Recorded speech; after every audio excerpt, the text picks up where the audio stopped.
এখন আমি কি করব? তোর মাকে মারিয়েছিলাম কারণ তোর মা আমাকে টাকা এনে দেয়নি। আমি মদ কিনতে পারছিলাম না। আমার ড্রিঙ্ক না করলে মাথা গরম হয়ে যায়। কিন্তু তারপর সেই ইনসিডেন্ট দেখে তুই বোকা হয়ে গেলি। আমি ভেবেছিলাম তোকে দিয়ে রোজগার করাবো, তারপর সেই টাকায় আমি আয়েস করব। কিন্তু এখন সেটাও হচ্ছে না। তুই তো এখন কোনো কাজের নয় তে। তুই বোবা হয়ে গেছিস। আর বোবা মেয়েকে কেই বা কাজে নেবে? সে কথা বলতে পারে না, তাকে কে দুমুঠো দুবেলা অন্ন খেতে দেবে? আমার তো টাকা লাগতো। তোর বাজার থেকে তুইও মরে যা, কারণ তোর পেট চালানোর ক্ষমতা আমার নেই। আমি নিজের জন্যই হিমশিম খেয়ে যাচ্ছি। এসব কথা বলতে বলতে বুগুম দেহের গায়ে প্রচুর জোরে জোরে আঘাত করতে থাকে। তে কাঁদতে পারে না ঠিক মতো। গঙ্গানি কান্না দিয়ে ওঠে, কিন্তু তাতে বুগুমের কিচ্ছু যায় আসে না। মাথাটা কি পুরোটাই গেছে বেগম? তোর মাথাটা পুরোটাই গেছে? আরে ও মেয়ে জাত, ওকে বেচে ভালো কামাতে পারবি। বোবা তো কি হয়েছে? মেয়ে পাচারকারীরা আমার সাথে কথাবার্তা বলছিল, তুই যদি বলিস তোর মেয়েকে বিক্রি করে দিতে পারিস, সেখান থেকে একটা মোটা টাকা তোকে অন্তত 1 বছর তোর নেশা করতে দিয়ে দেবে। তুই যদি চাস আমি ওদের সাথে কথা বলে দেখতে পারি। তোর মেয়ের যা কতর আছে, যে সুন্দর দেখতে, যে কেউ ওকে লুফে নেবে। ওর রূপের ছটা প্রচুর। আর একবার দেখেই পছন্দ করে নেবে ওই লোকেরা, আমার যা মনে হচ্ছে। তাই এসব মারা ধরা বাদ দে। পারলে তোর মেয়েটাকে আমার সাথে নিয়ে আয়। এই বলে নিয়ন্ত্রণ বগমকে তার সাথে নিয়ে যায় এবং তেকে এক প্রকার জোর করে মেয়ে পাচারকারী দলদের কাছে দিয়ে আসে। তার বাবদ বগমের পকেটও ভরে, আর ইয়ঞ্জনেরও পকেট ভরে। কারণ ইয়ঞ্জন তাদের হয়েই কাজ করে। সে যদি এরকম কমিশন ওয়ার্ক করতে পারে, তাহলে তারা তাকে টাকা প্রোভাইড করে। তাই সে এক প্রকার জোর করে তেকে দিয়ে আসে ওই মেয়ে পাচারকারীদের হাতে। তে গমিয়ে কান্না করে, তের চিৎকার শোনা যায় না। তে আদতি কোনোদিনও বোবা ছিল না। তের মা ছিল আই। সে সংসার চালাতো, লোকের বাড়ি খেটে খেটে 2 টাকা রোজগার করতো। তাদের আর্থিক সম্পত্তি খুব ভালো ছিল। আয়ু ছিল সম্ভ্রান্ত পরিবারের মেয়ে। সে এক প্রকার ভালোবাসা করে বিয়ে করে বকুমকে। তখন সে জানতো না বকুমের সত্যিটার ব্যাপারে, কারণ বকুম মিথ্যের আশ্রয় নিয়ে আয়ুকে ভালোবেসেছিল। তাতেও কোনো প্রবলেম ছিল না। সময়ের সাথে সাথে আয়ু একটা কোম্পানি দেখে নেয়, সেখানে রীতিমতো রোজগার করতে থাকে। কিন্তু প্রতিদিন এসে টাকাটা বুগুমের হাতে না দিলে বুগুম চিৎকার করতো, আয়ুকে ভীষণ মারতো। মদ খেয়ে এসে তাদের উপর ঝাঁপিয়ে পড়তো। আয়ু এসব নিতে পারছিল না। একদিন তাদের হাতাহাতি শুরু হয়ে যায় এবং সেই দৃশ্যে তে দেখে তার মাকে তার বাবা গলা টিপে মেরে ফেলছে। সেই আতঙ্কে তে বোবা হয়ে যায়। তের বয়স এখন 14 বছর। তার বয়সটা অনেকটা ছোট, কিন্তু তাতে তের বাবার কিচ্ছু আসে যায় না। তার কাছে সব থেকে বড় কিছু হয়, সেটা একমাত্র নেশা। নেশার কারণে সে নিজেকে শেষ করে ফেলেছে এবং তার ফ্যামিলিকে। নেশার মতো মারাত্মক জিনিস আর কিছু হয় না পৃথিবীতে। এই নেশা মানুষকে পাগল করে দেয়, আর সেই দেখতে গেলে এই নেশায় সবকিছু কেড়ে নেয় একটা মানুষের থেকে।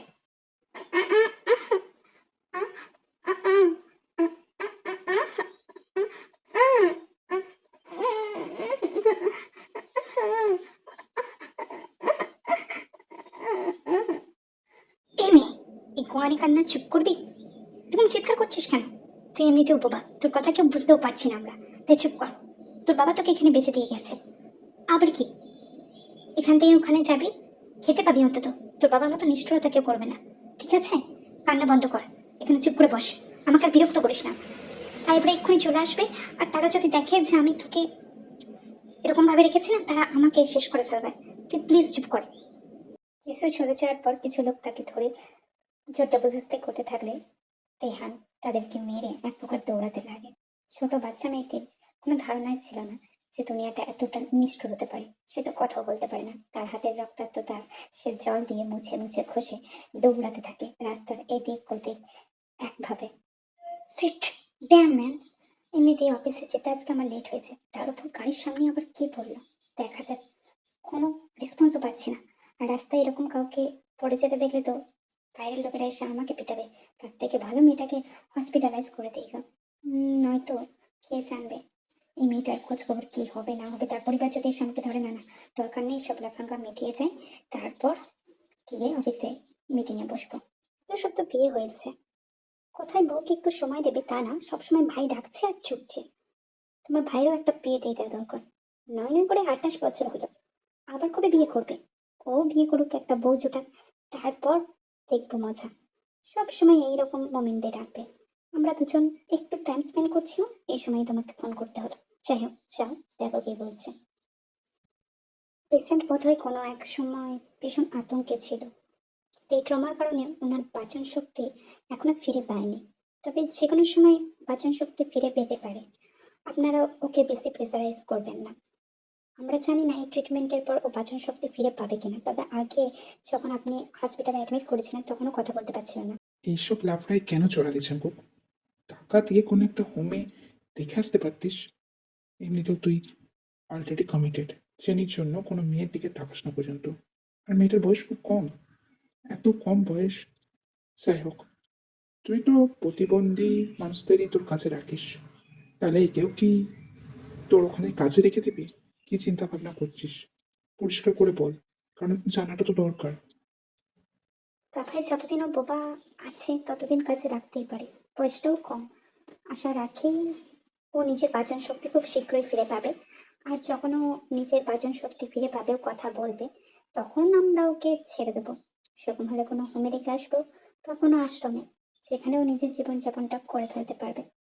মেয়েটার মুখটা কত মায়াবী, তাই না দা ভাই? তারপরও এইসব মেয়েদের এরকম ভাবে হয়রানি হতে হয় কেন? আদতে বাবা মা খুব ভালো দরকার জীবনে।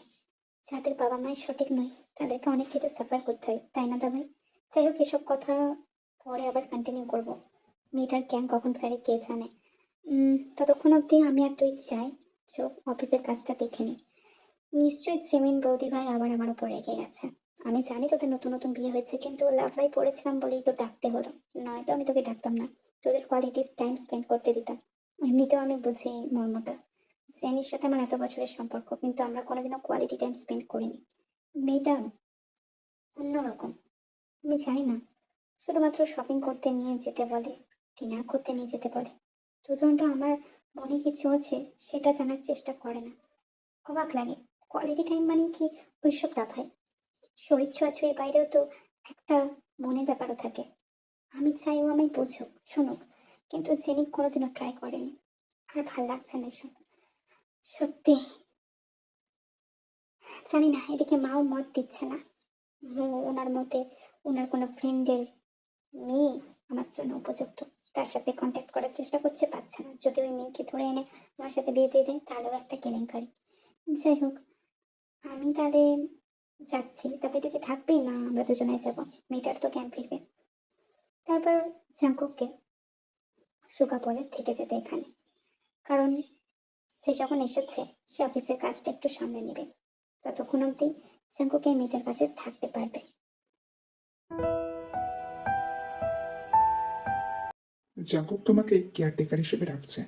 এই মেয়ে, আমি জানি তুমি বোবা, কিন্তু একটু হাঁ হুঁ করো, যাতে আমি বুঝতে পারি। আর শোনো, ওকে বেশি রাগাবে না। যেটা বলবে সেটা করতে দেবে। ও কিন্তু এমনিতে চরিত্রের দিক দিয়ে সঠিক। ও জেনিকে ভালোবাসে, তাই তোমাকে চিন্তা করার দরকার নেই পিচ্ছি। তুমি ওখানে জাঙ্কুকের 5 4 মাস কাটবে শুধু। ওখানে আরো অনেকে আছে, তুমি একা ফিল করবে না আশা রাখি। জাঙ্কুক যা বলবে তাই করিয়ে দেবে। অ্যান্ড তাহলে তোমার জীবনটা তোমার কাছে সহজ হয়ে যাবে। আশা রাখি তুমি তাড়াতাড়ি কথা বলতে পারো। তোমার মনের মাঝে যা চলছে তুমি সবাইকে খুলে বলতে পারো।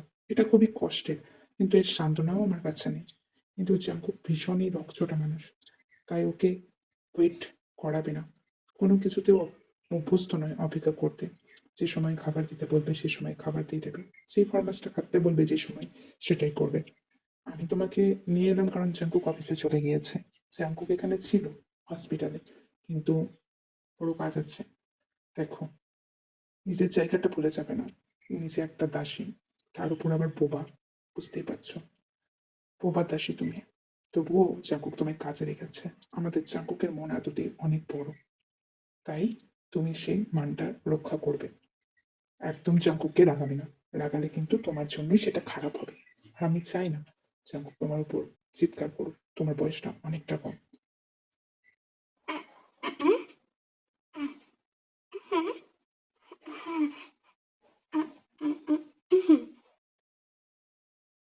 সত্যিই কি মায়াবী একটা মেয়ে, তবু এত করুণ পরিহাস। ভাবা যায় না। কি মিষ্টি হাসি ওর, কিন্তু ঠিক মতো হাসতেও পারছে না। আদতে সৃষ্টিকর্তা কখন কার সঙ্গে কি করে বোঝা দেয়। মিনা, শোনো, তুমি কিন্তু দিকে দিকে রাখবে, কেমন? তোমার উপর দায়িত্ব দিয়ে গেলাম, কারণ তুমি অনেক বিশ্বস্ত কর্মচারী জাম্পুকে। ইয়েস বড় সাহেব, আমি দেখে রাখবো, চিন্তা করবেন না। তে তুমি আমার সাথে এসো, তোমাকে তোমার রুমটা দেখিয়ে দিই। আমাদের প্রত্যেকটা কর্মচারী এখানে একটা করে রুম বরাদ্দ। আমিই একমাত্র সেই কর্মচারী যে সবকিছু বলতে পারলেও তার একটা অসুবিধা আছে, তার হাত কাঁপে। মানে আমার হাত কাঁপে, আমার হাতের বল শক্তি নেই, আমার হাতটা অবশ। ছোটবেলায় চাঙ্কুক স্যারের এই মহলে সবাই কম বেশি প্রতিবন্ধকতা নিয়ে আসে, আমারও আছে। তাই আমি হাতের কাজ তো করতে পারি না, তাই এই ধরনের কাজে আমাকে বরাদ্দ করা হয়। আমি সবাইকে মেনটেন করি, সবাইকে কাজের উপর দৃষ্টি, অনেকদিন থেকে এখানে আছি। তোমার যদি কোনো কথা বোঝাতে আমাকে অসুবিধা হয় না, তুমি আমাকে লিখেও বলতে পারো, আমি সেসব অনুযায়ী তোমার চাহিদা পূরণ করার চেষ্টা করব। আর জাঙ্কুক স্যারকেও বলার চেষ্টা করব। যাই হোক, আসো, এসে বিশ্রাম নাও। স্যার হয়তো কিছুক্ষণের মধ্যেই চলে আসবে। আর স্যারের করা নির্দেশ, তুমি রান্না বান্না করবে। স্যার সমস্ত স্যার যে খাবারগুলো খায়, আমি জানি এটা একটু কঠিন হবে, কিন্তু স্যার এখানে ফ্রিতে কাউকে থাকতে দেয় না। স্যারের একটাই নীতি, দুনিয়ায় এসেছে যখন, তখন রোজগার করতেই হবে। ফ্রিতে বসে কেউ খেতে পাবে না। আমরাও তাই নিজেদের মতো চেষ্টা করে এখানে রোজগার করি। স্যার সহজে কাউকে বকে না, তাই চিন্তা করো না, তোমাকেও বকবে না। ভয় পাওয়ার কিছু নেই, তুমি তোমার মতো করে কাজ করতে পারলে তোমাকেও এখানে সম্মান দেওয়া হবে। চিন্তা নেই, তুমি তোমার ইচ্ছে মতো এখানে চলাফেরা করতে পারো, সেখানেও মানা নেই। কিন্তু তোমার কাজটা তোমাকে ঠিক সময় করতে হবে, এটাই একমাত্র উদ্দেশ্য এখানে।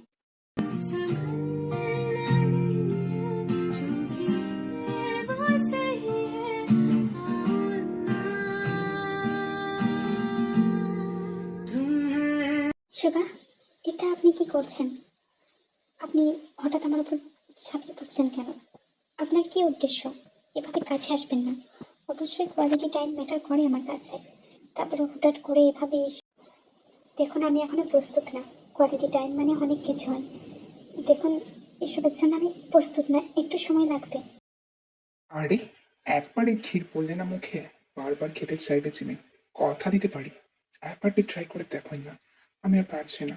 অনেক দিনকার সম্পর্ক আমাদের, 4-5 বছর ধরে প্রেম করেছি, তারপর বিয়ে। তুমি কখনোই কিছু আমায় করতে দাওনি। আর কত দূরে দূরে থাকবো? এইভাবে হয় না। আমি তোমাকে নিজের করে পেতে চাই। আবরণ সরিয়ে ফেলো। আমাদের কাছে আসার সময় হয়েছে। দেখতে পারছো না আমার কি অবস্থা?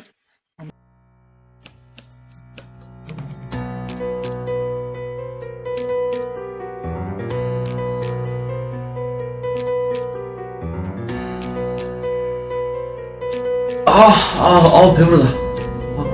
아,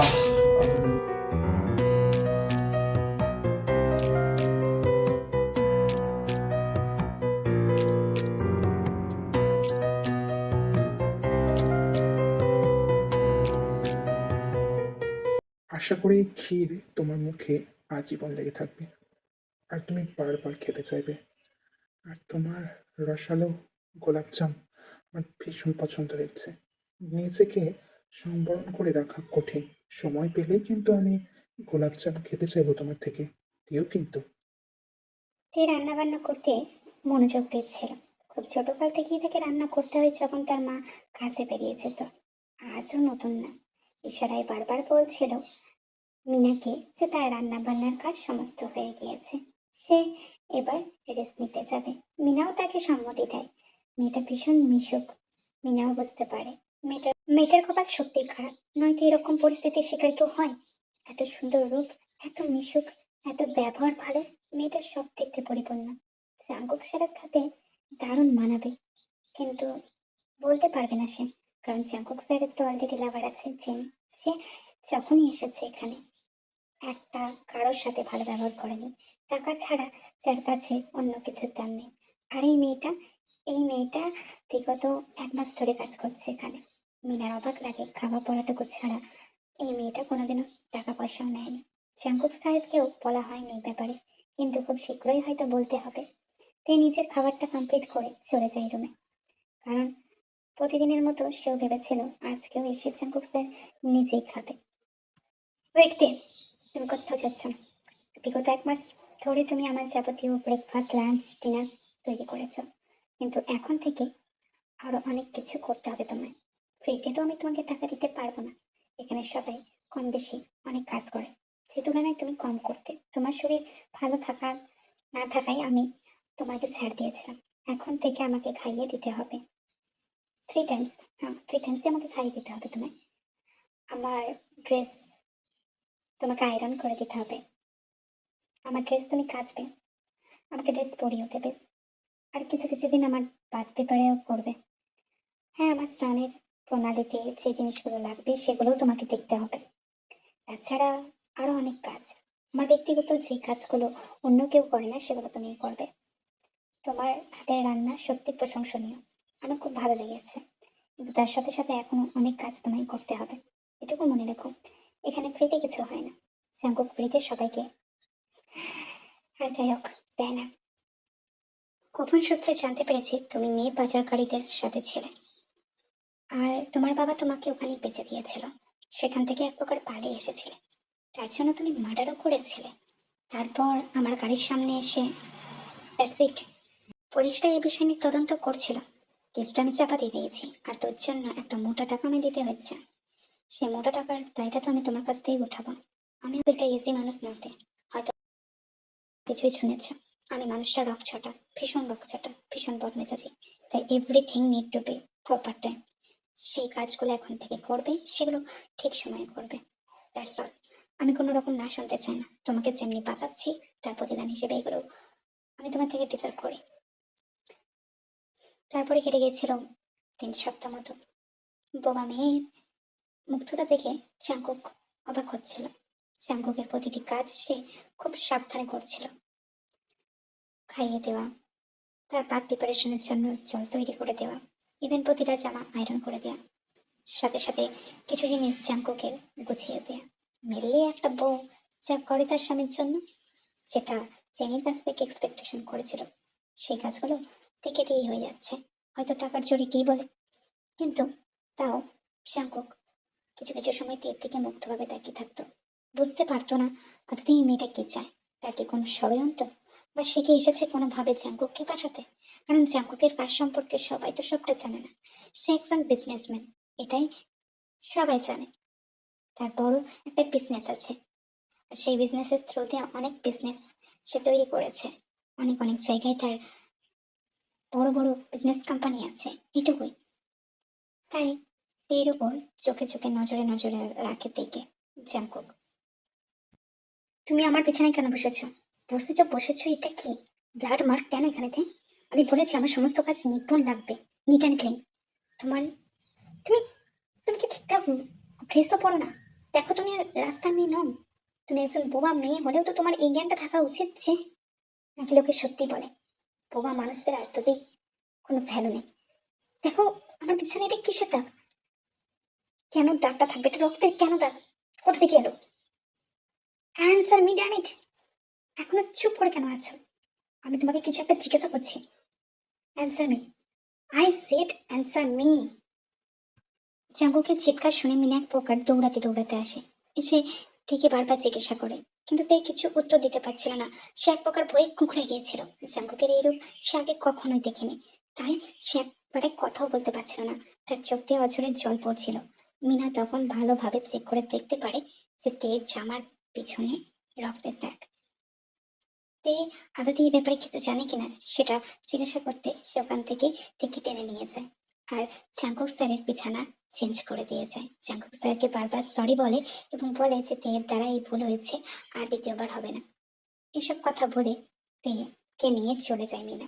তারপর মিনা আস্তে আস্তে তেকে আশ্বস্ত করে এবং তার কাছ থেকে জানতে চায় যে তার কি হয়েছে। তখনও ঠিক কিচ্ছু বলছিল না। তারপর কিছু উপায় নাই পেয়ে মিনা তারপর তের অন্তর্বাসটা খুলে দেখে, এবং যেটা সে সন্দেহ করেছিল সেটা ঠিক। মিনা জিজ্ঞাসা করে যে এই ব্যাপারে সে কিছু জানে কিনা। তখন তে খাতায় লিখে জানায় যে তার এটা প্রথমবার, সে ব্যাপারে কিছু জানে না। মিনা লোকজনকে বলে তার ঘর থেকে স্যানিটারি প্যাড এনে দেয় এবং তারপর সেই প্রসেসটা দেখিয়ে দেয় তাকে কিভাবে নিতে হবে। তারপর সে ঘরে তাকে রেখে যায়। জাঙ্কুকের চিৎকার তখনও শোনা যাচ্ছিল। মিনা এক প্রকার দৌড়ে যায় ছোট সাহেবের রুমে। তাকে লাঞ্চ দিয়ে এসে তার কাছে বারবার ক্ষমা ভিক্ষা চায় এবং বেরিয়ে আসে। জাঙ্কুকের চোখে রাগ স্পষ্ট। সে কিছুতেই কিছু শুনতে চাইছে না। তাই মিনা এক প্রকার তড়িঘড়ি দেখিয়ে জাঙ্কুকের রুম থেকে বেরিয়ে আসে। খাবার খাওয়া শেষ করে জাঙ্কুক বেরিয়েছে চেনির উদ্দেশ্যে, কারণ তার বড় ভাইয়ের বিয়ে হয়ে গিয়েছে। সে চেনিকে বিয়ে করতে চায় আর এটা তার ফ্যামিলিতেও জানাতে চায়। তাই চেনির সাথে এই ব্যাপারে কথা বলতে সে চেনির ফ্ল্যাটে গিয়েছিল। কিন্তু চেনি তাকে ভীষণ অপমান করে, একটা চরম পর্যায়ে গিয়ে অপমান করে জাঙ্কুককে। শুধু টাকা থাকলেই তোমার মনে হয় তোমাকে বিয়ে করে আমি সুখী থাকবো জাঙ্কুক? তোমার তো দাঁড়াই না, মনে হয় না আমার প্রতি তোমার কোনো ফিলিংসও আছে। বুঝতে পারি না আদৌ কি পুরুষত্ব তোমার মধ্যে আছে কিনা। আমাকে বিরক্ত করো না, আমি সেই মুডে নেই। তোমার সাথে পরে কথা বলবো এই ব্যাপারে। আর আমার মম ড্যাডির সাথেও কথা বলতে হবে, তারা এখন এখানে নেই। তোমার সাথে কথা বলতে চাইছি না, আমার মুড ভালো নেই। আগে নিজেকে যোগ্য পুরুষ প্রমাণ করো, তারপর আমার কাছে বিয়ের খাতা নিয়ে আসবে। তুমি আমাকে আর 5টা মেয়ের মতো ফেপা ভেবো না। আমি কিন্তু, হ্যাঁ, তুমি খুব ভালো করেই জানো শুধু টাকা দিয়ে আমাকে ধরাতে পারবে না জাঙ্কুক। আমি অন্য কিছু চাই, আর সেই অন্য কিছু তোমার মধ্যে দেখলাম না কোনোদিনও। যতবারই এসব করতে বলেছি তুমি বলেছিলে না, বিয়ের পর বিয়ের পর। সো ব্যাকটেড জাঙ্কুক, আমাকে তো দেখে নিতে হবে তুমি আদতে কোনো কিছু করতে চাও না। সেরকম একটা ছেলেকে, না না, আমি এখনো কিছু সময় নিতে চাই। 1 সপ্তাহ দাও আমায়। আজকে যেন কেউ আমায় ডিস্টার্ব না করে। থেকে খাবারটা পাঠিয়ে দিতে বলো, কেমন? আর আমার কাছে কেউ আসবে না, কোনো রকম কোয়ারি থাকলে পরের দিন আসবে। এরপরে জাঙ্কুক নিজের ঘরে চলে যায়। তে আস্তে আস্তে ঘরে ঢোকে এবং তারপর প্লেট নিয়ে খাওয়াতে চায় জাঙ্কুককে। জাঙ্কুক দেখে সেখানে ইলিশ মাছের মাথা দিয়ে কচু ঝাড় হয়েছিল, যেটা জাঙ্কুকের অপছন্দের ছিল। তারপরেও তে এনেছিল। এটা দেখে জাঙ্কুক অবাক হচ্ছিল। সে জোরে জোরে চিৎকার করে বলে, তোমাকে কি সাহস দিয়েছে এই তরকারিটা বানানো? তুমি আমার পছন্দ অপছন্দের ব্যাপার জানো না? মিনা তো তোমায় লিস্ট দিয়ে দিয়েছিল, এত পাকামি কিসের তোমার? এই বলে জাঙ্কুক এক প্রকার খাবার থালাটা ছুঁড়ে ফেলে দেয়। ধস্তাধস্তির কারণে তে ফেলতে দিচ্ছিল না, আর জাঙ্কুক ফেলে দেওয়ার চেষ্টা করছিল। তেয়ের চোখে একরাশ জল আশ্রয় নিয়েছিল, আর জাঙ্কুক এক প্রকার রেগেছিল চেনির এই কথার ব্যাপারে। তারপর এক মাথায় গিয়ে দুজনের মধ্যে ভীষণ ধস্তাধস্তি হয়। আর তেয়ের জামাই আর জাঙ্কুকের জামাই সেই খাবারের উচ্ছিষ্টাংশ লেগে যায়। জীবনে এই প্রথমবার জাঙ্কুক তের চুলের মুঠি শক্ত করে ধরে। বিগত 4-5 মাসে কোনোদিনও জাঙ্কুক তের সাথে এমন ব্যবহার করেনি। জিনির কথা বারবার তার কানে বাজছিল। সে থেকে এক প্রকার ছুঁড়ে ফেলে ওয়াশরুমের দিকে। তার জামাটা আনবাটন করে ফেলে দেয় তের কাছে, আরও বলে জামাটা এক্ষুনি পরিষ্কার করে দেওয়ার জন্য। তের শরীর খারাপ লাগছিল, আজ পিরিয়ডের 2য় দিন, তার সাথে এই জিনিসটা নতুন। তে আস্তে আস্তে জামাটা নিয়ে জাঙ্কুকের ওয়াশরুমে চলে যায়, যেখানে একটা পার্ট শুধু ওয়াশরুমের জন্য, যেখানে জামা প্যান্ট ওয়াশ করার জন্য ছিল, আর একটা বাথরুম প্রাইভেট ছিল। ওয়াশরুমের জায়গাটায়, হ্যাঁ, ছিল সেখানে সিসিটিভি ক্যামেরাও ছিল। জাঙ্কুকের পুরো রুমটাতেই সিসিটিভি ক্যামেরা লাগানো। দেখে সমস্ত পাশে দিয়ে জাঙ্কুক তার সিসিটিভি ক্যামেরা ফুটেজ দেখতে লাগে। প্রতিদিনই রাত্রেবেলা এসে সে এই জিনিসটা চেক করে, কারণ তার মহলে অনেকে কাজ করে, আর তার সঙ্গে তাকে এগুলো চেক করতে হয়, কারণ তার জীবনের ঝুঁকি আছে। সে যতই নিজেকে প্রোটেকশনে রাখুক, সব চেক করতে করতে হঠাৎ যখন জাঙ্কুক নিজের ওয়াশরুমের জায়গাটা চেক করতে থাকে, তখন দেখতে পায় তের কামিজটা ভিজে গিয়েছে। আর তের উপরিয়াংশে কিছুই পরা ছিল না, শুধুমাত্র কামিজটা ছাড়া। কামিজটা ছিল সাদা কালারের, সেখানে 2টো স্ট্রবেরি পুরোপুরি বোঝা যাচ্ছিল। জাঙ্কুক এটা দেখে নিজেকে সম্বরণ করতে পারে না। জাঙ্কুক পিছন ঘামতে শুরু করে। অদ্ভুত তো ব্যাপারটা, চেনির জন্য কোনোদিনও কিছু এরকম মনেই হয়নি। আর এই বোবা দাসী জন্য এই ধরনের অনুভূতি কেন হচ্ছে আমার? মেয়েটা আমার থেকে অনেক ছোট, 14 বছরের গ্যাপ আমাদের। আমার এরকম অনুভূতি আসাটা ভালো না, কিন্তু আমি কি করে নিজেকে কন্ট্রোল করব?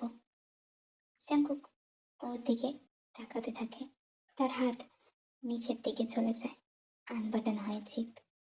তেই তো নিজের মনে কাজ করছিল, কিন্তু জাঙ্কুক কি করছিল সেটাই জানতো না।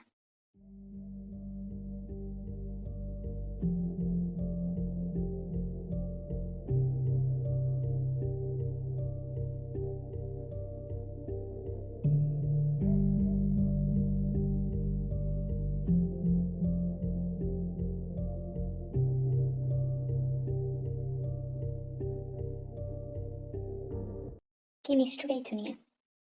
তের মুখে ভাষা থাকলেও সে বলতে পারছে না। যদি সে একবারও বলি আওড়ায়, তাহলে তার এই বাড়িতে কাজের ঠাঁই হবে না। আর বাইরে গেলে তো পশুর অভাব নেই, যারা তাকে ছিঁড়ে ছিঁড়ে খাবে। তাই থেকে এসব মেনে নিতে হচ্ছে।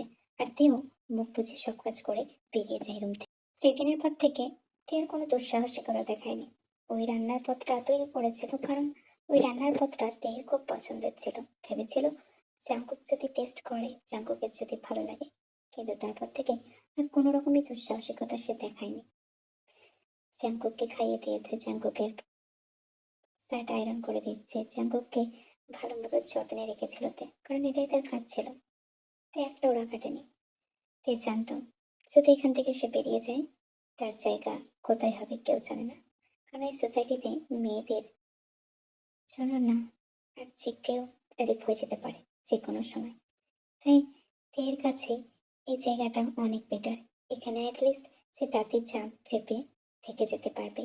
আর একদিকে ঘটেছিল অন্য ঘটনা। বিগত 3-4 মাস পর জাঙ্কুককে এই বিধ্বস্ত অবস্থায় দেখে তে অবাক হয়েছিল।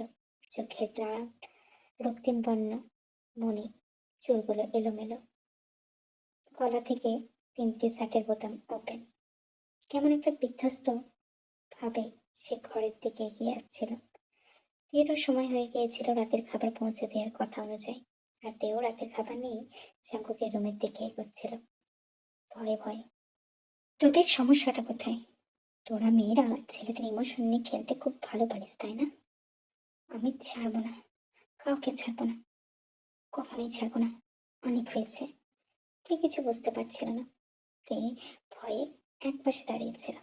জাঙ্কুক খাবার থালা ছুঁড়ে ফেলে দেয় মাটিতে। তারপর তেকে শক্ত করে জড়িয়ে ধরে এবং কোনো কিছু ছাড়াই তেকে বিবস্ত্র করে। তে ফ্যালফ্যাল নয়নে তাকিয়েছিল। মনে তার চলছিল ভীষণ জ্বর, কারণ সে কথাও বলতে পারবে না। কথা বললে জাঙ্কুক ধরে ফেলবে, আর জাঙ্কুক ধরে ফেললে তার শাস্তি আরো কঠোর হবে। তে কাঁদতেও পারছিল না, কিন্তু পরবর্তী স্টেপ আরো ভয়ঙ্কর ছিল। তারপর তের কান্না অলরেডি চোখের কোণ দিয়ে বেয়ে বেয়ে বেরোচ্ছিল। সে ভাবতে পারেনি এখানে কাজ করার দাম হিসেবে তাকে তার সতীত্ব দিয়ে দিতে হবে।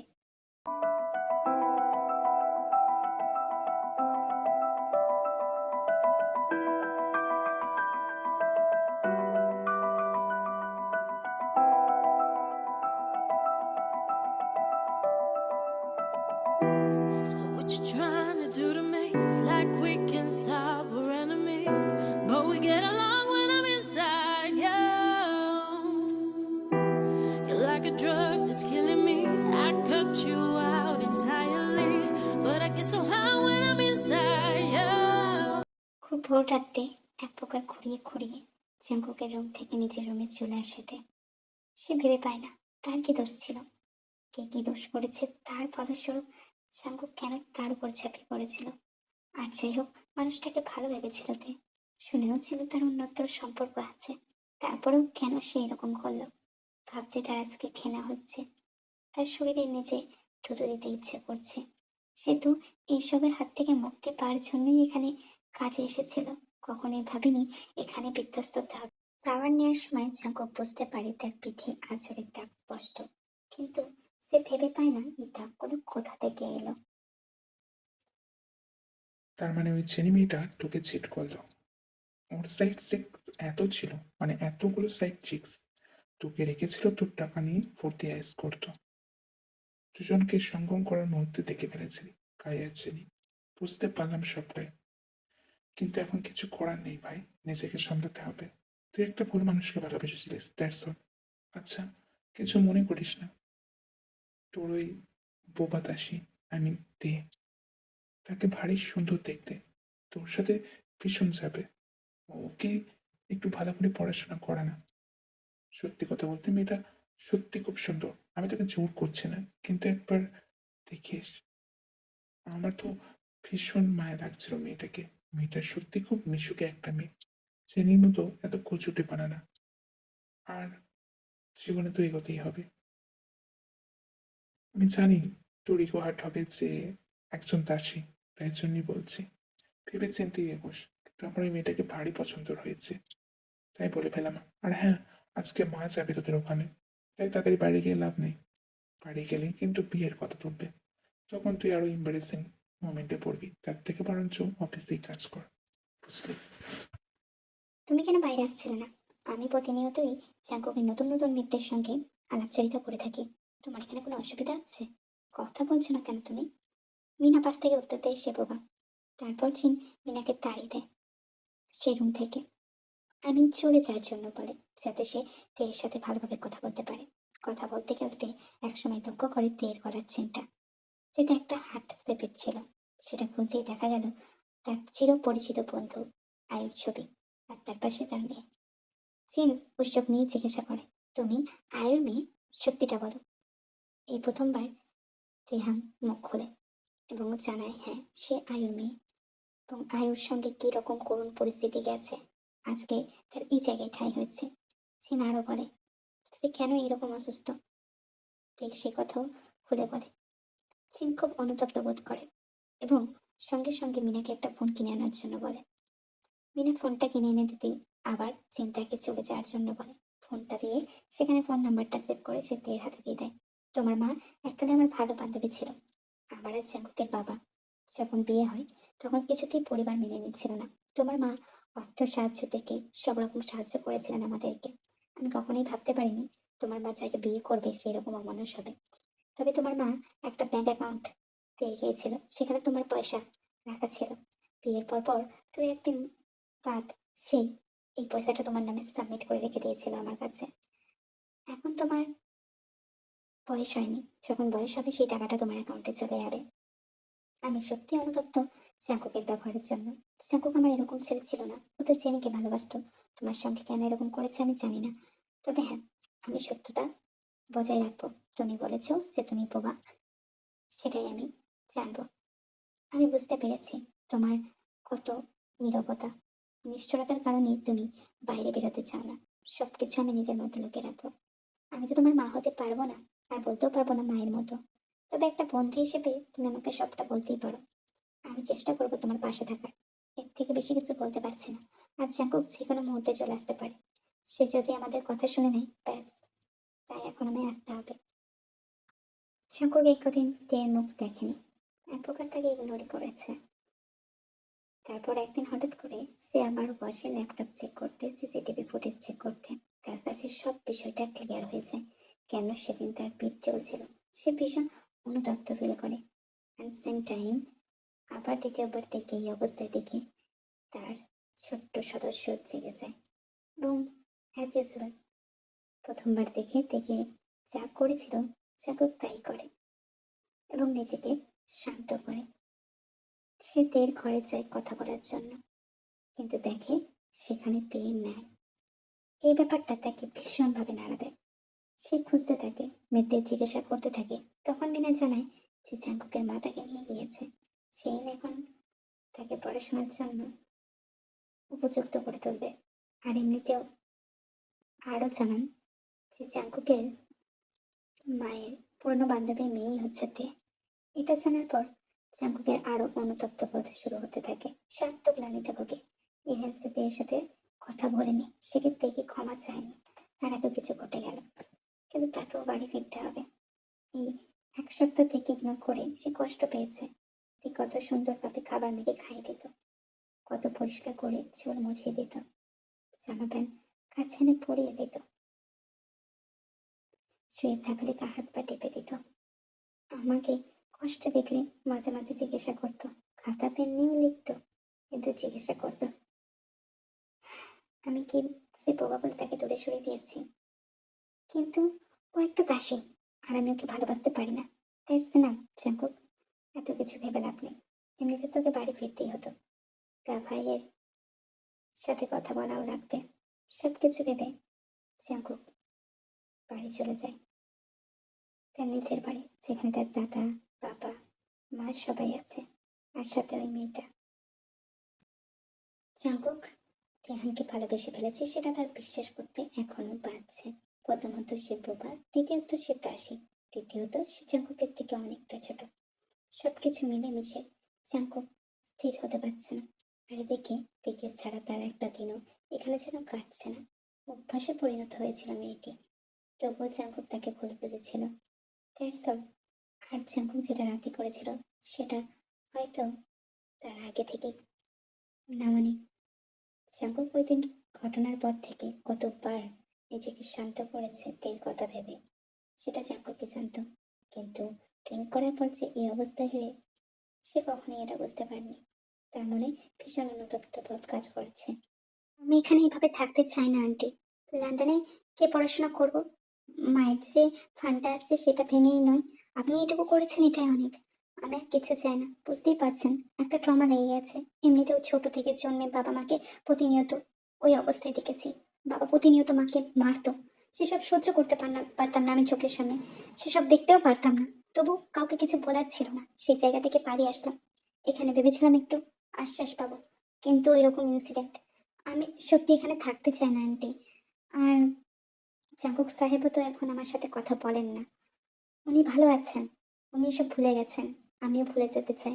জীবনে এগোতে চাই। ওটা একটা অ্যাক্সিডেন্ট মনে করি পার করে দিতে চাই। আমি জানি আমার মনের কোণে ওনার জন্য একটা অনুভূতি তৈরি হয়েছিল, কিন্তু উনি আমাকে মেনে নিতে পারেনি আই থিঙ্ক। আর আমি চাইলেই এই বিষয় নিয়ে সবাইকে মাঝখান করে অনেক কিছু করতে পারতাম, কিন্তু আমার মনে হয়নি। আমি মন থেকে চাইতাম ওনার সাথে থাকতে থাকতে আমি অভ্যাসে পরিণত হয়েছিলাম। উনি ওনাকে খাইয়ে দেওয়া, ওনাকে জামা প্যান্ট আয়রন করে দেওয়া, ওনাকে বাদ করিয়ে দেওয়ার মাধ্যমে আমি ওনার কাছাকাছি চলে এসেছিলাম, খুবই কাছে। হয়তো এটা আমিই ভেবেছিলাম, ওনার দিক থেকে কিছু ছিল না। আমি এখানে সত্যি থাকতে চাই না। আমি পড়াশোনা করতে চাই। আমি বাইরে যেতে চাই আন্টি। আচ্ছা বাবা, আমি তোকে আর আটকাচ্ছি না। কেমন? তুই পরশুদিন চলে যাস। দুদিন থেকে যা আমাদের সাথে। তুইও অভ্যাসে পরিণত হয়ে গেছিস আমাদের। খুব মিষ্টি একটা মেয়ে তুই। তোকে কি করে তোর বাবা বকুম মারতো আমি জানি না। যাই হোক, ভালো হয়ে থাকবি ওখানে। আর লাগেজ দিয়ে গেলাম, প্যাক আপ করে নে সব কিছু জিনিস। সব ঠিকঠাক করে ফিরতে হবে কিন্তু। আর শোন, ওখানে গিয়ে যেন আমাকে ভুলে যাস না। এই ফোন নাম্বারে অলরেডি আমার নাম্বার সেভ করা আছে। পারলেই ফোন করিস। আরে আঙ্কেলও তোর খাবার খেয়ে এত প্রশংসা করছে। বিয়ের পর পর আমার খাবার খেয়ে এরকম প্রশংসা করেনি। ইভেন জিমিন পর্যন্ত মানে লাইক নিচে উঠছে। তুই সত্যি খুব সুন্দর খাবার বানাস।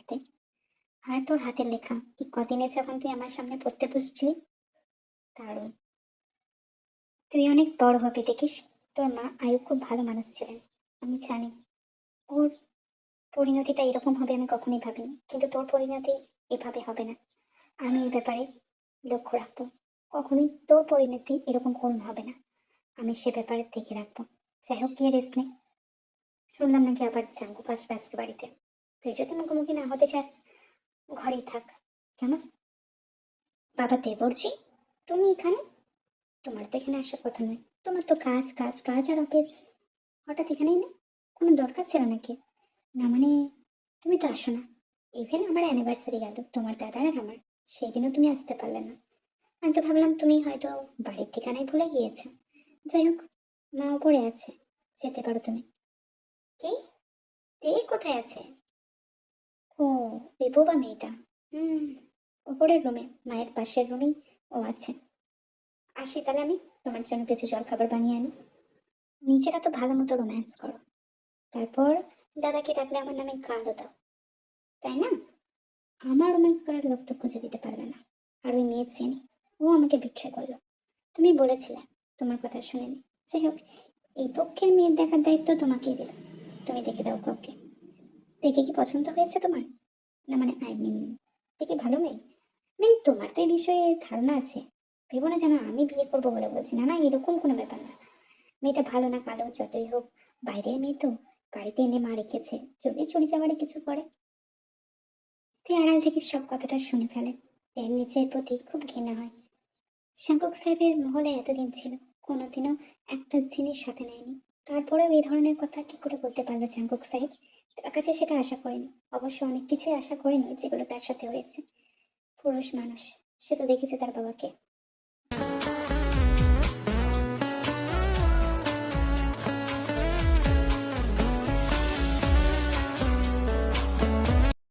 আমাকে দূরে সরিয়ে দিও না তাই এভাবে। আমাকে দূরে সরিয়ে দিও না। আমি তোমাকে ভালোবাসি।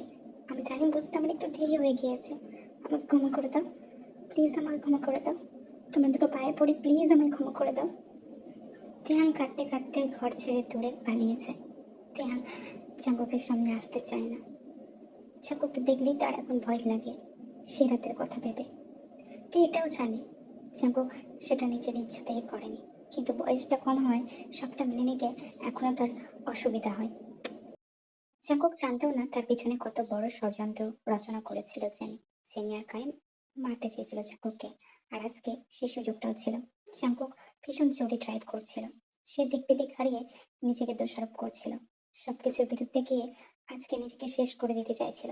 তার গাড়ির স্পিড এতটাই জোরে ছিল যার কারণে অ্যাক্সিডেন্ট হয়, যদিও অ্যাক্সিডেন্টটা পরিকল্পিত জেনি আর কায়ের দ্বারা করানো। চাঙ্কুককে ওখানকার কিছু লোক হসপিটালাইজ করে, তারপর তার পরিবারে ফোন করে জানায়।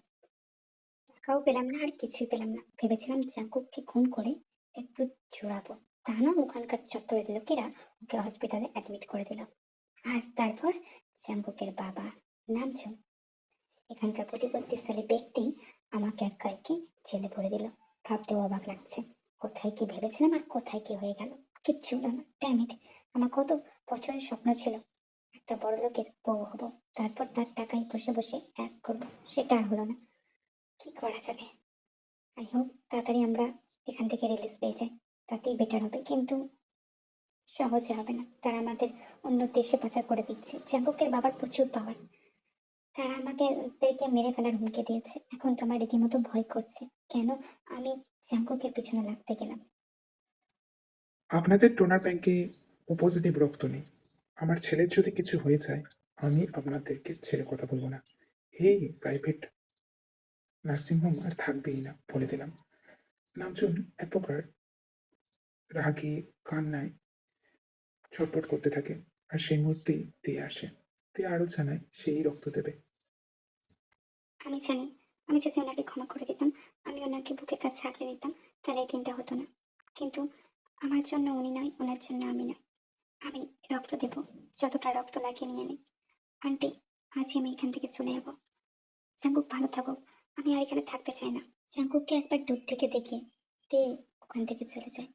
তার ব্যাগ প্যাক করাই ছিল, আজকে একটা টিকিট কাটাও হয়ে গিয়েছিল তার। তার প্লেনে শিফট আছে রাত 9টায়, সে বেরিয়ে পড়ে তার উদ্দেশ্যে। আমি তোমাকে নিজের বোন মেনেছিলাম তে, সুগাই একমাত্র ব্যক্তি যে আমার জীবনে।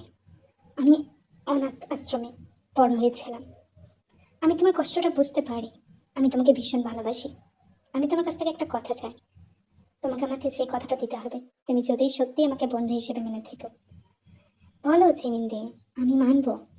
তুমি চলে যাচ্ছ ঠিক কথায়, কিন্তু আমার যেদিন বাবু হবে এবং সেই বাবুর প্রথম মুখে ভাত তোমাকে দিতে হবে। আমার তো কোনো ভাই বোন নেই, তাই তোমাকে যেহেতু বোন হিসেবে মেনেছি, তুমিই মাসি হবে, এটুকুই আমাকে কথা দিতে হবে। আমি তোমাকে জোর করবো না, সেদিন কিন্তু না করতে পারবে না। ঠিক আছে জিমিন, আমি অবশ্যই আসবো। বিদায়। আর মা আর বাবা তো ওখানে আছে, মানে আঙ্কেল আন্টি। হ্যাঁ, ওখানে আছে, জাঙ্কুকের কাছে আছে। ভালো থেকো, আশা করি সবাই ভালো থাকবে। আমি সত্যি কখনোই ভাবতে পারিনি যে আমি আবার কথা বলতে পারবো। সত্যি তুমি একটা ভীষণ মিষ্টি মেয়েতে, তোমার মধ্যে কোনো নিখাত, মানে নিখাত একদম, তুমি একদম নিখাত মেয়ে। তোমার মধ্যে কোনো রকম কিচ্ছু নেই। তুমি যদি কথা নাও বলতে পারতে না, আমি আপন করে নিতাম, আমার কাছে এটা কোনো প্রতিবন্ধকতা হতো না।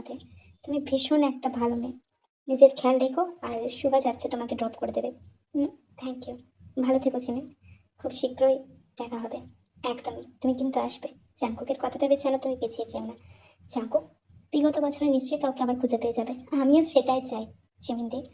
আমিও সেটাই চাই, যা হয়েছিল একটা অ্যাক্সিডেন্ট মনে করে সবটা ভুলে যেতে চাই, কিন্তু জানি না আমি পারবো কিনা। আমার আর ভালো লাগছে না, আমি এখান থেকে বেরিয়ে নিজের একটা যাত্রা শুরু করতে চাই। তুমি পারবে তে, সব পারবে। জয়ী হয়ে ফিরে এসো, কেমন? বাই বাই ছিলেন।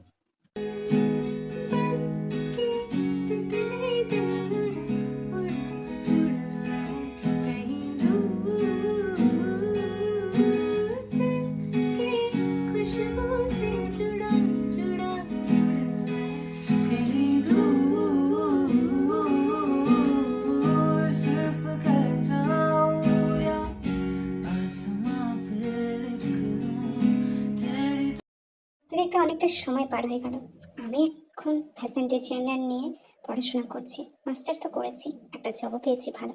দেখতে দেখতে 2-3 বছর কেটে গেল। কথা হয় জিমিনের সাথে, জিনান্তির সাথে। হ্যাঁ, ভালোও লাগে। কিন্তু এই রিসেন্ট খবর পেয়েছি জিমিনের বাবু হয়েছে এবং তার মেয়ের মুখে ভাত দিতে হবে আমাকে। আমাকে যেতে হবে। আমার সত্যি ভালো লাগছে না। আর এই এই পুচকিটাকে ছেড়ে কি করে যাই আমি? আমি জানি না। ওর বয়স এখন 3-4 মাস। ওকে নিয়েই যেতে হবে আমাকে। আমি যেতে চাইছিলাম না, কিন্তু জিমিনের জোড়াজুড়িতে কিছু করারও নেই। আমাকে ফিরতেই হবে ওখানে। আরে পিচ্ছি বাবুটা অনলি বয়স যার 4-5 মাস, আমি তাকে সামলাবো কি করে আমি জানি না। একে নিয়েও অনেক হিস্ট্রি আছে, কিন্তু সবাই সবটা জানে না। আমার বাবুটা আমার কাছে খুব ভালোভাবে থাকে, ও আমাকে ছাড়া থাকতেও পারবে না, তাই আমার বাবুকে আমাকে সঙ্গে করে নিয়ে যেতে হবে। তাতে যে যা ভাবে ভাবুক, আশা করি জাঙ্কুক সাহেব এতদিনে মুভ অন করে নিয়েছে। আমার এসব নিয়ে ভাববার বিষয় নয়। আমার আমার মিষ্টি পরীকে নিয়ে যেতে হবে আমাকে। ও ও আমাকে ছাড়া থাকতে পারবে না। That's all. আমাকে খুব শীঘ্রই ফিরতে হবে চিরচেনা জায়গায়। চিনানটি তো মাথা খারাপ করে ফেলছে। আমার কি পছন্দের খাবার, আমার জন্য ঘর ব্যবস্থা করে রাখা, সবকিছু।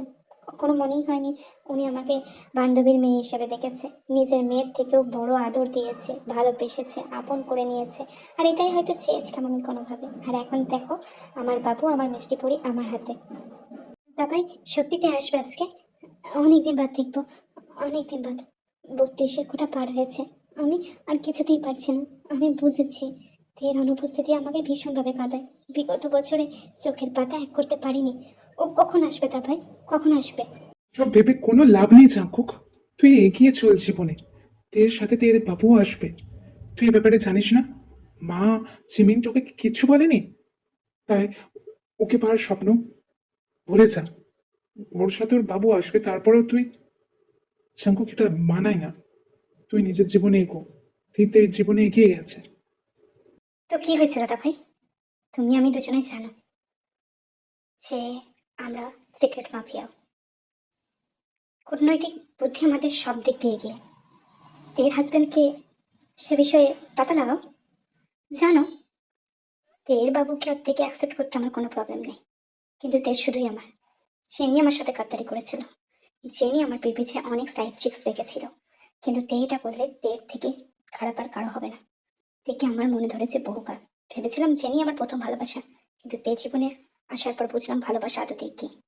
তে আমার প্রতি দায়বদ্ধতা, কর্তব্য এবং তের চোখের ভাষা বলে দিয়েছিল তে আমাকে ভালোবাসে, কিন্তু তে কোনোদিনও স্বীকার করেনি এই ব্যাপারে। আমি জানি না আদতেই ও এখন আমায় ভালোবাসে কিনা। তেকে তের সন্তান নিয়ে অ্যাকসেপ্ট করতে আমার কোনো সমস্যা নেই, কিন্তু তে শুধুই আমার হবে। তে আমি ছাড়া অন্য কারো কাছে যেতে পারবে না। ও যখন এবার আসছে আমি ওকে কোথাও যেতে দেবো না। আর যদি ও কোথাও যায় সেটা আমার সাথেই যাবে, আমি ছাড়া না। তখন মা বাবাকে অনেকবার বলেছিলাম তেকে ফিরিয়ে আনার জন্য। মা বলেছিল তের ভবিষ্যৎ করার দরকার আছে। ওর মায়ের স্বপ্ন ছিল। মা সবসময় তের ভবিষ্যতের জন্য আমাকে বলে গিয়েছিল। আর যেদিন শুনলাম তেরও ও পজিটিভ রক্ত এবং তে আমাকে রক্ত দিয়েছে, she is mine, that's all. At any cost, I need her in my bed, in my life, in my every places. Only her. I already use to do. সে আমাকে প্রথম থেকেই দেখেছে, দেখে রেখেছে। এখন আমাকে অভ্যাস করে দিয়ে ও অন্য কোথাও গিয়ে সংসার পাতবে, তার সাথে সন্তান নেবে এবং সুখে থাকবে। এটা তো হবে না তা ভাই। আমি হতে দেবো না। ও আমাকে চেনে না, এই জাঙ্কুককে চেনে না।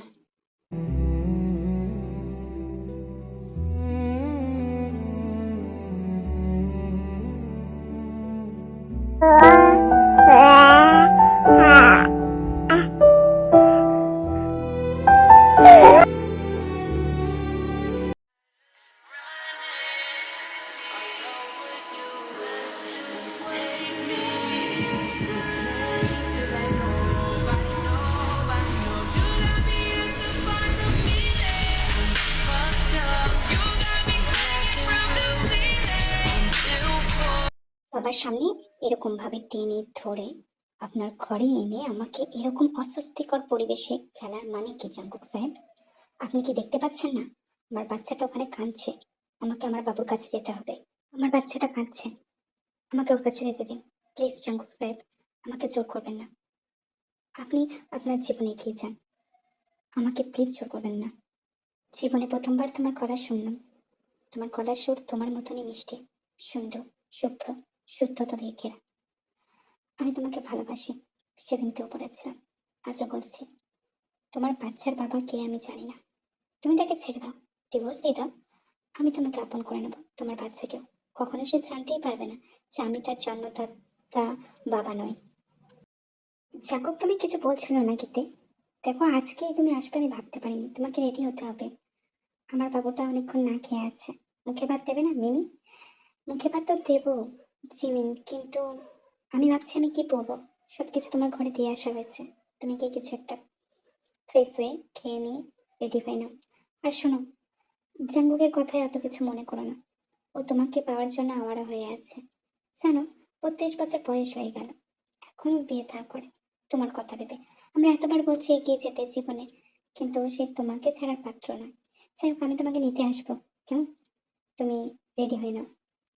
জাঙ্কুক সাহেব, আমার পিছনে ঘুরতে হবে না আপনাকে। আমি তোমাকে কিছু বলতে চাইতে আমাকে রেডি হতে হবে। জাঙ্কুক, প্লিজ আমার পিছনে পিছনে এসো না। লোকজন দেখলে বলবে কি? লোকজনকে বলতে দাও তুমি আমারই, দ্যাটস অল।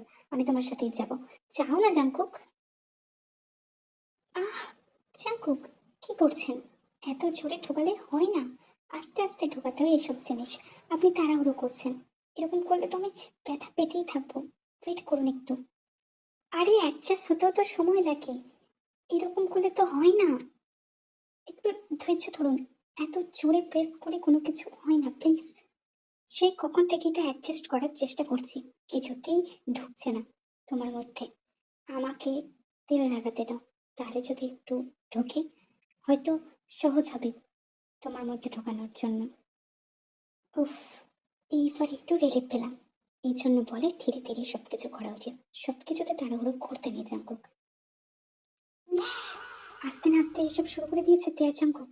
ভাবাই যায় না, এদিকে তে এত কিছু বললো, মুখে ভাত দেওয়ার সময় এদিকে বেরিয়ে যাচ্ছে। এদিকে কেউ যদি এসে যায় তাহলে অনর্থ হয়ে যাবে। জিমিন, কি হলো? তে আর জাঙ্কুক ভিতরে আছে, ওদেরকে ডাকো। মুখে ভাত দেওয়ার সময় হয়ে যাচ্ছে, গেস্টরা দাঁড়িয়ে আছে, এত ওয়েট করলে হয়? জিমিন বাধা দিতে গেলে সুগা এক প্রকার দরজা ঠেলে তে আর জাঙ্কুকের মাঝে এসে হাজির হয়।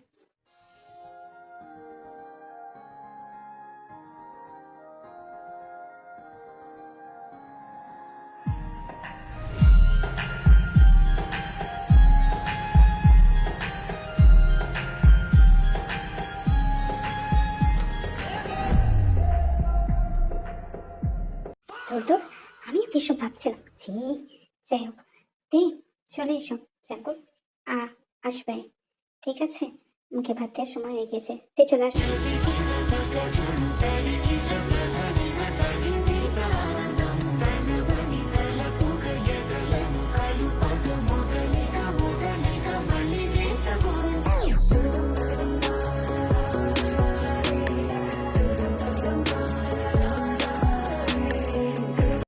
কি হলো তে?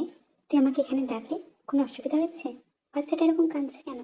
ওকে খাওয়াসনি? আমি কি সাহায্য করব?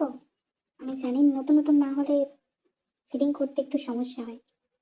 কি ব্যাপার, এখান থেকে বেরোচ্ছে না কেন বাচ্চার খাবার? তুই কি আদতেই ওর বায়োলজিক্যাল মা, নাকি অন্য কিছু? আসলে জিনান্টি লন্ডনে আমি ওকে দুধ কিনে খাওয়াতাম, ব্রেস্ট মিল্ক। আমি ওকে অন্যরকম ভাবে পেয়েছিলাম। আমি একদিন অফিস থেকে ফিরছিলাম, আর তখনই ওর মা দৌড়াতে দৌড়াতে এসে ওকে আমার করে দিয়ে চলে যায়। কেসটা আমার বাবা মায়ের মতনই। ওনারও হাজবেন্ড ড্রিঙ্ক করে ওনাকে মারেন। উনি ওনার বাচ্চাকে আমার হাতে ধরিয়ে দেন। তারপর হঠাৎ করে একটা গাড়ি চলে আসে এবং উনি মারা যান। ওনার হাজবেন্ড যাতে আমাকে দেখতে না পায় তাই জন্য আমি লুকিয়ে যাই। আর তারপর থেকেও আমার সাথে আছে। ওর মা আমাকে দিয়েছিল যখন ওর মোটে 3 মাস বয়স। আমি ওকে ফেলে আসতে পারিনি। চিনান্টি, আপনি দয়া করে ব্রেস্ট মিল্কের ব্যবস্থা করে দিন। আমি যত টাকা লাগবে তত টাকা দিতেই রাজি, কিন্তু আমার বাচ্চাটাকে আমি আর এরকম ভাবে দেখতে পারছি না। আর প্লিজ জাঙ্কুকে কিছু বলবেন না। আমি সত্যিই চাই উনি ওনার জীবনে এগিয়ে যাক। আমি জানি তুইও জাঙ্কুককে ভালোবাসিস, তাহলে কেন কেন ওর কাছে ফিরতে যাচ্ছিস না? কারণ একবার তোকে বোবা বলেছিল বলে, তোকে দাসী বলেছিল বলে, তারপর তো তোর কাছে ক্ষমা চেয়েছে। ইভেন তুই ওকে ব্লাড দিবি, সেদিনও কতবার তোর কাছে যেতে চেয়েছে তোর ধারণা নেই, কিন্তু আমরা যেতে দেইনি। এবার তো ক্ষমা করে দে। জাঙ্কুক কি ডিসার্ভ করে না একটা বেটার লাইফ? তুই তো এতদিন সময় নিয়েছিস, যা চেয়েছিস আমি পূরণ করার চেষ্টা করেছি। আর বাচ্চাটার জন্য চিন্তা করতে হবে না, আমি ব্রেস্ট মিল্কের ব্যবস্থা করে দেবো। আমাদের এখানেই একজনের রিসেন্ট বাচ্চা হয়েছে, সে দিয়ে যাবে। আর তুই পে করে দিস, আমি এই ব্যাপারে কথা বলে নেবো। কিন্তু আমি জাঙ্কুককে কিচ্ছু বলবো না, কিন্তু জাঙ্কুক যদি জানতে পারে তোর অবস্থা শোচনীয় হয়ে যাবে, এটুকু জেনে রাখিস। ও এমনিতেও পাগলা ঘোড়ার মতো খেপে আছে, তোকে পাওয়ার জন্য মরিয়া হয়ে উঠেছে। কত রকম চেষ্টা করেছে তোকে পাওয়ার, তো ধারণা আছে? And that secret, he is also secret mafia. তুই হয়তো জানতিস না, এই শহরের যে বড় মাফিয়া না, ও কিন্তু জাঙ্কুকি। তাই খুব সাবধান। তুই ওর সব সাইড দেখেছিস, কিন্তু ডার্ক সাইড সেটা ভীষণ ভয়ঙ্কর। আই হোপ ও তোর সাথে এই ধরনের ব্যবহার করবে না আর। আর নিজের খেয়াল রাখ, আর বাচ্চাটারও। জাঙ্কুক পথে রুমে আসছিল বাবুটাকে দেখতে, আর সে সময় জিন ঢুকে যাওয়ার কারণে জাঙ্কুক পেছনেই ছিল। পিছনের দরজা দিয়ে জাঙ্কুক সবটা শুনে। তাহলে এই ব্যাপারতে আমার থেকে এত সহজে মুক্তি? না না, এটা তুমি খুব বড় ভুল করলে তে, খুব বড় ভুল কাজ। আমাকে এতদিন টরকালে। আমি তো আমি তো সহজে আর ছাড়বো না। তোমাকে ছাড় দেবো তোমার খেলায়, মজা আসবে। তারপর তারপর তোমাকে আমার করে নেব। ততদিন একটু আমিও তোমাকে নিয়ে খেলি, যেভাবে তুমি আমার ইমোশন নিয়ে খেলেছিলে। আমি তো তোমাকে স্বীকার করেছিলাম, তুমি আমার প্রথম, তুমি আমার শেষ ভালোবাসা। সেমি একটা অ্যাট্রাকশন ছিল। তোমার কাছে সরি হাজারো হাজারো বার বলেছি, কিন্তু তুমি শোনোনি। এবার তোমার ছাড়ে তোমাকে চাল দিব, আর আমিও দেখবো তুমি কত তৈরি করতে পারো। আজকে তার প্রথম চাল, তুমি আজকেই হয়তো ধরা খেয়ে যাবে। তারপর তোমার ইমোশন দেখারও আমার খুব শখ। ধরা খেয়ে গেছে তে, আর তো পালাতে পারবে না। এমনিতেও বলেছিলাম, যদি বাবুটা তোমার নাও হয় তোমাকে স্বীকার করে নেব। আমার ভালোবাসা তো ঠুনকো নয়।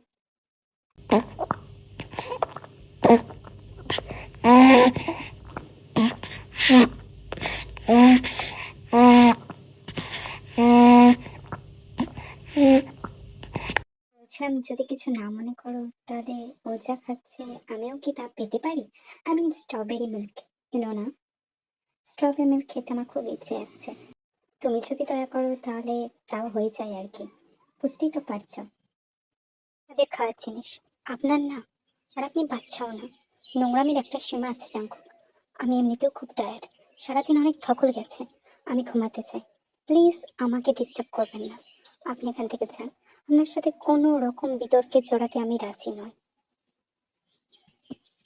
আমি জানি তুমি আমার উপর রেগে আছো, কিন্তু শরীরের দশা দেখেছো? একটু ঘি পেটে না পড়লে ঠিক হবে না।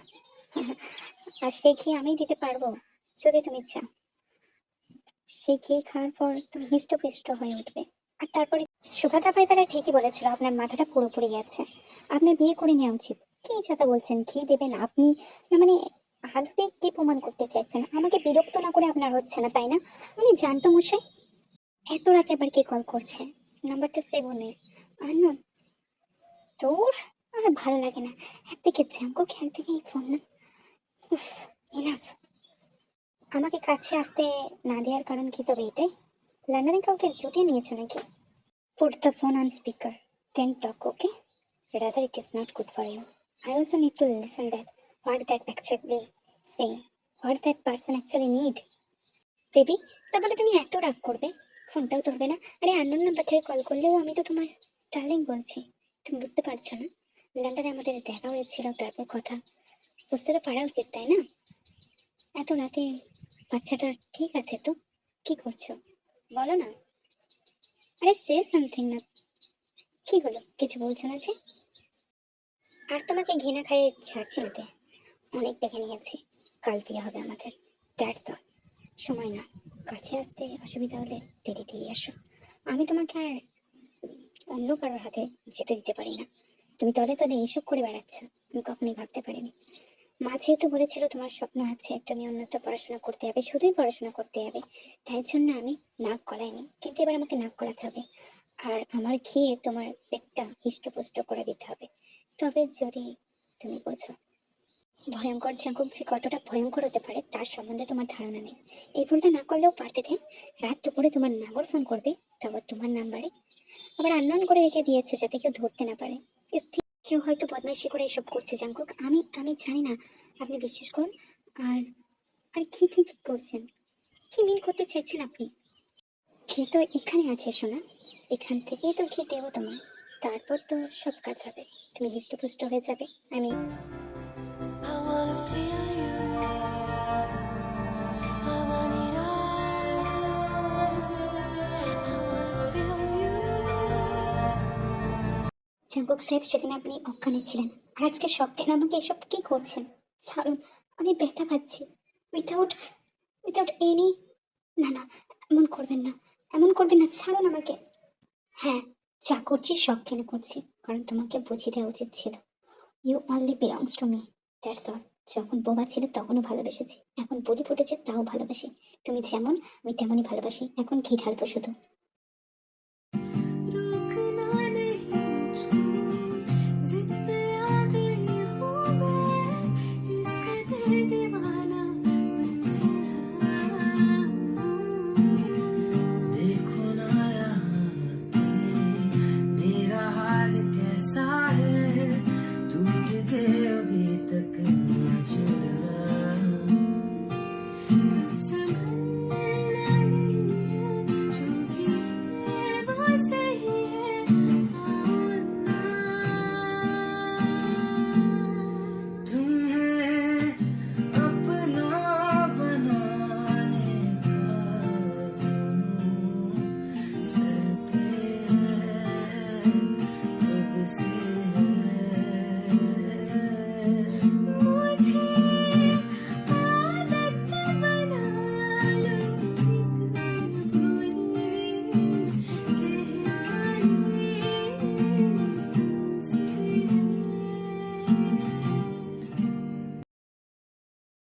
স্যার, যেমনটা বলেছিলেন তেমনটা কাজটা হয়ে গেছে, এবার অ্যাকাউন্টে টাকা পাঠিয়ে দেবেন।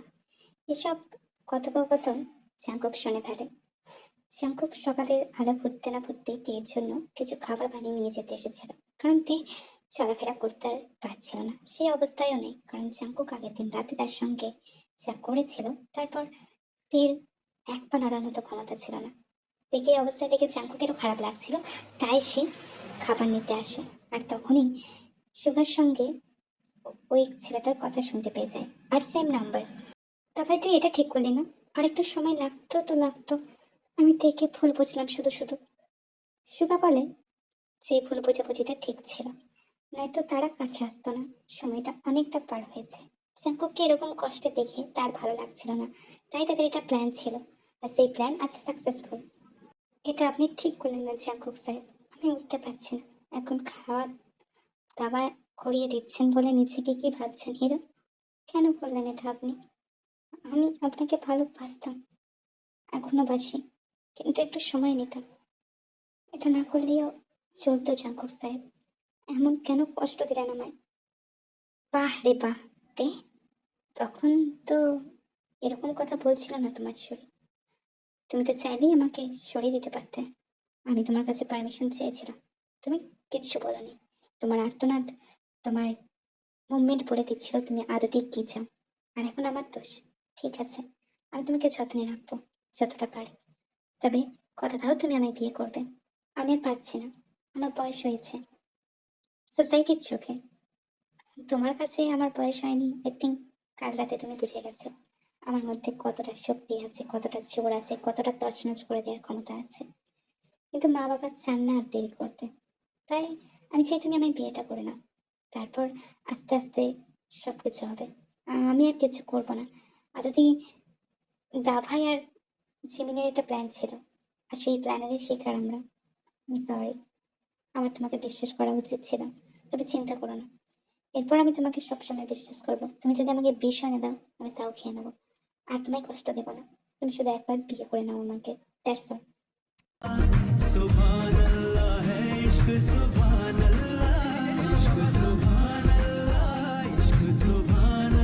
এর মা অর্থাৎ আয়ু আন্টি উনি খ্রিস্টান ছিলেন, তাই আমাদের খ্রিস্টান ধর্ম মতেই বিয়ে হয়। সবকিছুই এখন ঠিকঠাক হয়ে গিয়েছে। ডে বাই ডে আমি বুঝতে পারি আদৌ দেখতে কত ভালো মেয়ে।